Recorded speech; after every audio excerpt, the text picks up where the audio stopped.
Hi ladies, good morning. I wanted to come here to talk about the symptoms that we get into perimenopause that we are gaslighted for and told have nothing to do with our hormones, even though they actually do.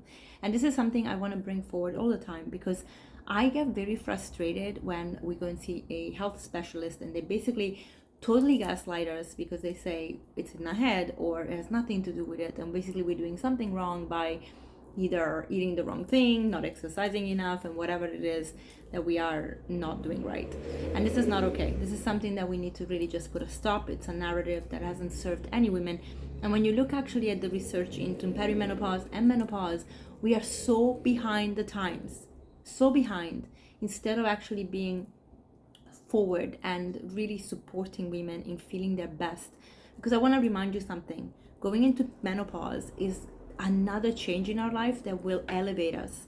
Perimenopause, it's a transition time that is actually beautiful. We have wisdom, experience, whatever it is, the good, the bad, everything in between, that can make us feel very powerful, because we can do things that a 20 years old won't be able to do. Like my 20 years old self couldn't do the things that I'm doing now, couldn't go through the things I'm going now. I am so happy and privileged to be in my 40s, and even though I'm aware that things are changing in the body, and I am doing the best that I can to look after myself, and honestly I feel like I'm reversing age. This is crazy. I feel like we need to talk about this because every woman should feel like this. And I cannot tell you how excited I am as I will enter my 50s in 6 years. I will be feeling amazing and thriving, and God forbid that anything comes in the way in the middle, I will always be looking after myself and not be a victim. So I don't want anybody to feel like a victim, any of us. And this is what happens when we go and see our doctors. We talk about the symptoms, we talk about the challenges into perimenopause and menopause, and we are told that have nothing to do with it. So I'm going to go through a list of the things that are symptoms that we should know about, that we should talk about, that we might not know are connected. So I have a list here, that's why I'm reading on the side, which is, well, one is fatigue. And I'm not talking about waking up tired once in a while or being tired at night. I'm actually talking about chronic fatigue. Chronic fatigue is actually telling us that our mitochondria is not able to make enough energy, and that could be because of metabolic stress or oxidative stress. It could be because of not getting in the right nutrients at the right time in the right way. It could be that we are maybe overloaded with toxins that our body is struggling to cleanse out because maybe our liver is backed up. Whatever it is, fatigue is a sign. It's actually a common denominator in every ailment, if you think about it, that will tell us our body is not working great. So when you are feeling out of the blue fatigued all the time, and you tell your doctor and they're like, well, sleep better. I'm like, I'm sleeping like 10 hours and I'm still feeling fatigued. This has got to do with hormones as well. Okay, so we have to pay attention to that, and not, again, no gaslighting. Frozen shoulder and arm pain. This is a massive one in perimenopause and menopause. So as estrogen decreases, inflammation will go up, and actually our joints, especially the joints that are more sensitive, like our shoulders, our knees, will feel, and our hips will feel it more. So estrogen is a treasure that we have to look after. So having HRT actually really benefits how we also deal with the pain in our joints and make sure that we actually get pain. So if you are having frozen shoulder, or your arms are feeling painful and you don't know where this pain comes from, yes, go see a practitioner. So I see an osteopath, a physiotherapist, do the right exercises, but check your hormones, because HRT can help you here. If you have a history of breast cancer, but it's not active anymore, you're healed, you're still eligible for some estrogen. In fact, we have disproven the women health studies that was correlating estrogen with cancer. In fact, estrogen is protective against cancer, so do not fear it. But of course, you want to get the right type, the right amount. So you need to see a gynecologist that can run a test to see what's going on with your hormones, and then select the right one. And also, if you can opt for bioidentical, is best, because for someone that is not 100% sure that they want to even go in HRT, bioidenticals are great. And if your hormones are not really bad, the bioidenticals actually are supportive anyway. So even if you are perimenopausal and you still have your cycle, considering HRT could be an option. And again, this is something to be discussed with a practitioner that works with HRT. I have some references for you if you need them. I work with amazing women, OBGYNs, that really know what they're talking about. So I cannot, as a naturopath, I cannot prescribe medication, so I don't do it. And also, quite honestly, although I specialize in hormones, I am only just learning about the depth of HRT, so I wouldn't be comfortable anyway suggesting it, how much is needed.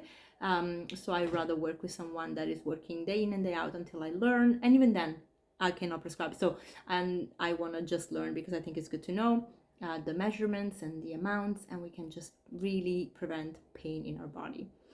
The other things are itchy ears, and I actually really went through this a long time when I threw myself into perimenopausal symptoms through my stress, adrenal fatigue.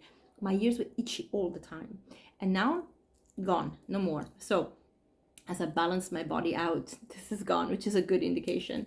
Vertigo can be something that can really happen a lot through perimenopause, and of course it's not just through perimenopause. I mean, if you're eating a diet that has spikes all the time and you're having high glucose, low glucose because of eating junk, that could be related. But if you are eating a good diet and or you haven't changed your diet and it's always worked for you and now you're getting vertigo, what's going on? So then that might not be a sugar problem, but it can be there. Tinnitus, so your ringing ears, can be something that is associated with menopause and again hormones.